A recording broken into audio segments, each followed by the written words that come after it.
कोई उल्लेख नहीं था पुराण में।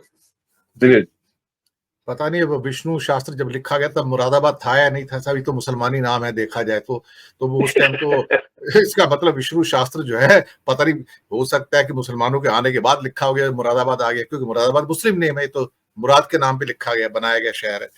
चलिए, पता नहीं, भगवान की माया है। सुजाता जी आपके पास आते हैं।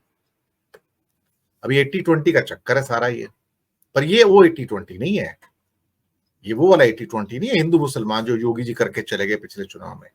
ये 80-20 हिंदुओं का 80-20 है। 20 भी हिंदू हैं और 80 भी हिंदू हैं। ये वो हिंदू हैं जो उग्र हिंदुत्व है ना, उग्र हिंदुत्व, एकदम से धर्मांध, कट्टर। ये वही हिंदुत्व है जो पाकिस्तान के अंदर मुसलमानों के अंदर जो एक तालिबानी प्रवृत्ति है लोगों के अंदर 20% की, अफगानिस्तान में 20% की, तो भारत में भी हिंदू तालिबान है, लेकिन ये 20% है। और बाकी जो 80% जो उदारवादी है वो सज्जन हिंदू है। एक्चुअली सज्जन हिंदू में इतनी ताकत नहीं है, क्योंकि अपने हाथ में त्रिशूल, भाले, और बजरंग दल वाले तो मंगल दो असम में जाके आजकल वो पिस्टल और असॉल्ट राइफल की भी ट्रेनिंग देते हैं वहां पर। पता नहीं उस केस का क्या हुआ, भगवान जाने क्या नहीं हुआ। लेकिन हाँ, फ्रॉड पे फ्रॉड पे फ्रॉड, फ्रॉड। राम का नाम, राम के नाम पे जितने फ्रॉड हो सकते हैं, जितना पैसा खाया जा रहा है, अयोध्या में जैसे ट्रस्ट बनाए जा रहे हैं, how the money is being siphoned out by the people who are the so called trustees and other people, ये भी निकल कर सामने आ रहा है। पर मोदी जी को हम तो मानेंगे कि स्वयं ब्रह्मांड स्वामी हैं, अभी उस पर कोई प्रश्न चिन्ह नहीं लगा सकता है। उनके फोटोग्राफ भी मैंने आपको बता दिए, अयोध्या में जगह जगह उनके फोटोग्राफ लगे हुए हैं। अब तो उन्हें इस बात पे भी एतराज है कि कई बार अखबारों के अंदर उनके साथ मुख्यमंत्रियों के छोटे फोटो आ जाते हैं, उनका ये भी हटा दो, ये भी नहीं चाहिए। एक फोटोग्राफ अभी आया, बंबई में एक नया ब्रिज ओपन हुआ है, बंबई से नावा शेवा का, 22 किलोमीटर का। तो मोदी जी का फोटोग्राफ आता है, तो उस फोटोग्राफ के अंदर दिखाया जाता है कि पीछे जहां तक ब्रिज की तरफ नजर आती है एक भी व्यक्ति नहीं है उसमें फ्रेम में। पीछे कोई गाड़ियां हो सकती थी, उनसे हो सकता है आधा किलोमीटर दूर कोई सुरक्षा गारद के लोग खड़े होते या कुछ गाड़ी खड़ी होती, वो भी नहीं है। That is a stunning photograph की एक ब्रिज के ऊपर एक अकेला आदमी खड़ा है और फोटोग्राफ उसके लिए जा रहे हैं, उसके पीछे कुछ नहीं है। मैं समझ नहीं पाया कि आधा 1 किलोमीटर दूर दूर तक, तो जिस फ्रेम में भगवान विष्णु उसमें कोई और होता नहीं ना। आपने देखा होगा कैलेंडर भी हम डाल लेके आते हैं ना, भगवान विष्णु के, राम जी के, सीता जी के, उस कैलेंडर में और कोई नहीं होता। So that is the state right now. एक शब्द यूज किया मीनू जी ने, इसे क्या कहूं मैं अल्टीमेटली, ये कौन सी स्टेज होती है इंसान की मानसिकता की, जरा इस पे नजर डालिए कुछ, सुजाता जी। जी देखिए, मैं ऐसा मानती हूँ कि जो हिंदू है वो बहुत ही टॉलरेंट होता है, उसके अंदर सहने की बड़ी शक्ति होती है। और यही कारण है कि अगर आप भारत में देखें तो कितने जन्मों का कितने धर्मों का जन्म हुआ यहाँ, कितने धर्म यहाँ पनपे, कितनी भाषाएं, कितने अलग अलग तरीके के लोग सब यहाँ पर रहे। लेकिन कोई भी हिंदू अगर है, अगर वो अपने धर्म का इस्तेमाल कर रहा है तो वो हिंदू नहीं कहलाया जा सकता, पहली बात। दूसरी बात ये कि अगर धर्म का इस्तेमाल राजनीति में करा जाए तो ये सही नहीं है।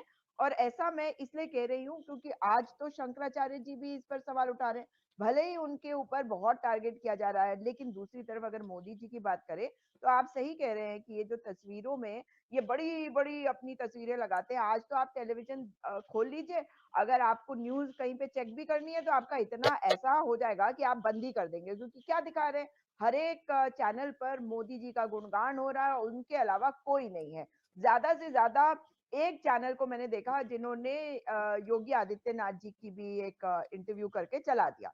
लेकिन दिखाया यह जा रहा है कि आज मोदी जी के कारण सब कुछ हुआ। और जिन शंकराचार्यों ने सवाल उठाए कि वो राजनीतिकरण कर रहे हैं धर्म का, उनको जिस तरह से ट्रोलिंग हो रही है वो तो एक अलग विषय है। ये अलग अलग वैसे आज की दृष्टिकोण से खबर अलग है, आपको इंटरजेक्ट कर रहा हूं, आज की खबर अलग है, बहुत मुख्य जो दुनिया में इस टाइम है। नॉर्थ कोरिया ने अंडर वाटर एटॉमिक एक्सप्लोजन किया है, टेस्टिंग किया है। ये आज की सबसे बड़ी खबर है दुनिया की। आप कोई भी टीवी चैनल खोल के देख लीजिए, लेकिन इसकी भारत में कोई चर्चा नहीं है जी। बिल्कुल सही, वही मैं कह रही हूँ। और यही खबर है जिसको मैं सुनने के मतलब जानने के लिए मैंने चेक करने की कोशिश करी, कहीं नहीं दिखाई दिया। तो इसका मतलब क्या है कि मोदी जी आज जो कर रहे हैं वो ये बता रहा है कि मोदी जी कितने डरे हुए हैं।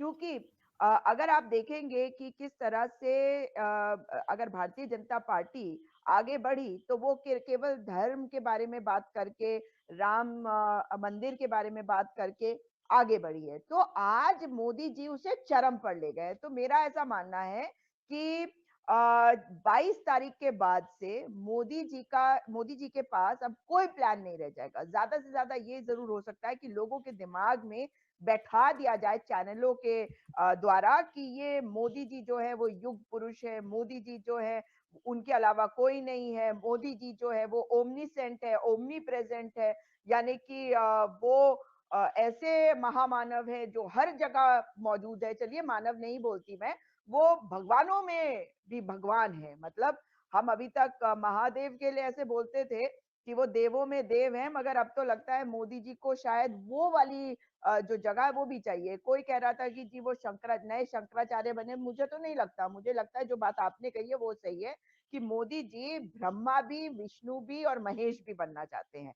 मोदी जी सोचते हैं कि अगर वो नैरेटिव एक सेट कर लेंगे तो वो सचमुच में भगवानों के भगवान बन जाएंगे और सदा के लिए उनको भगवान माना जाएगा। लेकिन इधर दूसरी बात है, इस वक्त मोदी जी किसी भी तरीके से सत्ता हथियाने के लिए, कुछ भी करने के लिए तैयार बैठे हुए हैं। वो चाहते हैं कि एक बार सत्ता आ जाए। और देखिए ये जो फ्रस्ट्रेशन और डेस्परेशन उनकी दिख रही है वो ये भी बता रही है कि अब की बार वो चाहते हैं कि एक बार मैं आ जाऊं तो वही कर दूं जो व्लादिमीर पुतिन ने किया या जी जिनपिंग ने किया, कि जब तक मैं रहूं तब तक मैं रहूं। और एक बात मैं हमेशा कहती हूँ कि आपने देखा ये अमृत काल शब्द क्यों इस्तेमाल किया गया? जब आपके दिमाग में होता है ना जो चीज होती है, आप वही चीज करने की कोशिश करते हो। आप सोचते हो कि अमृत काल रख दूंगा, मैं अमृत पान कर दूंगा, मैं सदा के लिए जी लूंगा। मैं भगवान से प्रार्थना करती हूँ कि मोदी जी 150 साल नहीं 1000 वर्ष जिए। आपने अडवाणी जी को देखा है, मैं उनके लिए भी हर रोज प्रार्थना करती हूँ कि अडवाणी जी को ईश्वर बहुत लंबा जीवन दे और वो देखे कि उन्होंने जो किया है उसका नतीजा आज देश भुगत रहा है। और उसी प्रकार से आप कितना भी अमृत पान की बात कर लीजिए, समय जो है ना वो जब बदलता है वो आपको बहुत कुछ सिखा के जाता है। और समय का साइकिल, महाभारत आती थी, आपको याद है? आपने शायद एक बार वो उस कार्यक्रम में बोला भी था समय वो डायलॉग, समय मैं समय हूँ। हाँ, और समय जो है ना वो चक्र है समय का, वो बदलता नहीं है, वो वापस उस जगह पे आता है जहां से उसने शुरुआत करी। इसका मतलब हर काल में एक रेपिटिशन भी होता है, मगर काल खंडों की बात करने वाले मोदी जी शायद ये भूल चुके हैं। लेकिन मुझे गर्व है अपने नेता पर, मुझे गर्व है आज राहुल गांधी जी पर, जब वो चारों तरफ देख रहे हैं कि कैसे धर्म के नाम पर लोगों को कैसे गुमराह किया जा रहा है, कैसे धर्म का राजनीतिकरण किया जा रहा है, और फिर भी वो चले जा रहे हैं लोगों के मुद्दे उठाकर। हिमंता बिस्वा शर्मा को उन्हीं के घर में जाकर, इसी को तो कहते हैं घर में घुसकर मारना, उन्हीं के जी। घर में जाकर, असम में जाकर कल उन्होंने जिस तरह से उन पर शब्दों का के वाण जो चलाए हैं, उनसे कैसे बौखलाए हैं आज हिमंता बिस्वा शर्मा, वो हमने देख लिया है। आखिरी में यही कहूंगी कि मोदी जी को भले ही लगे कि वो भगवान से बड़े हैं, भले ही लगे कि वो भगवान को लाए हैं, मगर लाते तो भगवान है, यही पहला और अंतिम सत्य है। इसलिए वो कुछ भी करते रहे और कुछ समय के लिए कुछ लोगों को आप बेवकूफ बना सकते हैं, हमेशा के लिए हम हर व्यक्ति को बेवकूफ नहीं बना सकते। और जो आज हो रहा है उस पे शंकराचार्य जी जब सवाल उठा रहे हैं, तो मुझे लगता है कि बहुत समझदार हिंदू भी है इस देश में जो इस बात को समझेंगे कि हम किस ओर जा रहे हैं। हमें शंकराचार्य जी की बात को सुनना भी चाहिए। जी, अरुण जी के पास आता हूँ। जहां हम इसकी चर्चा करते हैं, जैसे मैंने कहा